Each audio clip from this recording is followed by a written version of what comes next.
কৰ্মচাৰী একাউণ্ট তেতিয়া বিৰোধী পক্ষই কৈছিলে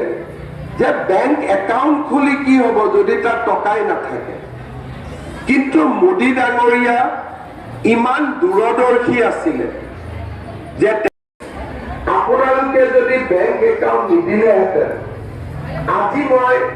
40 লাখ মানুহক পৰিয়ালক প্ৰত্যেক মাহত চেক এখন দিয়াটো সম্ভৱ হ'লহেঁতেন এতিয়াও নহ'লহেঁতেন আৰু মাহৰ পিছত মাহৰ চেক